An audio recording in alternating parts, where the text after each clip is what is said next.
Pwede ka nang mag-disappear dahil wala na akong need sa'yo.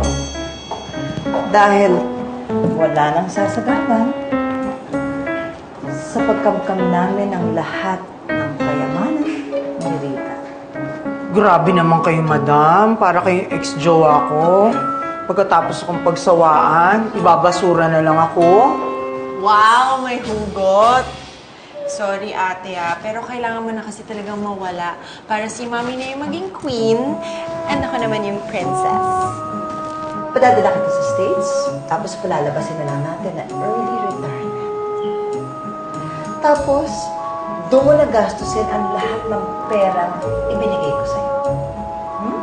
Sure kayo dun, hindi na ako arty dun, Basta sagot niyo lahat, madam, O dapat lang.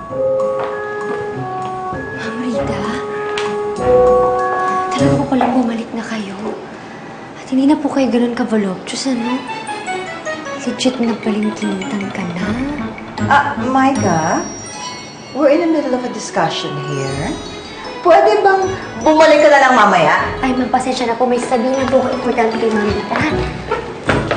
Ma'am,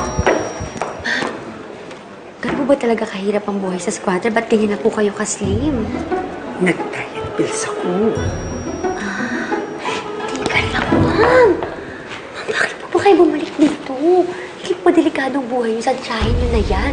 Baka tuluyan na kayo yan, eh. Mabuti po, tumakas na po kayo habang may oras pa.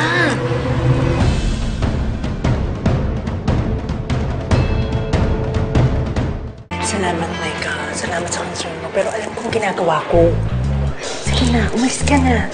Sigurado po ba kayo, ma'am? Oo, sige na, umalis ka na. Baka madamay ka pa. Sige na. Kaya ko na to. Okay po. Sige na, sige. Sige na. Okay.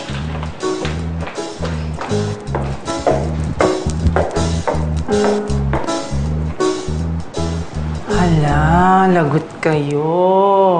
Alam pala ni Micah ang balak niyo kay Rita. Mommy, I think we need to fire Micah. Hindi pwede. Dahil may security of 10 years siya dito. Eh, may 10 years na si Micah dito. Matagal. Paano kung magsalita siya? Bakit? Hindi niya tayo may incriminate. Dahil alam ng buong mundo na buhay si Rita. At magkasundo kaming dalawa.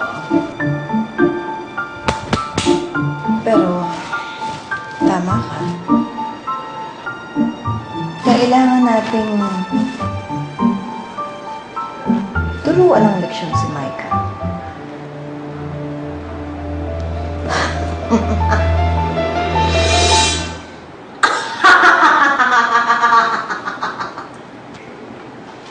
Okay ba? Hindi.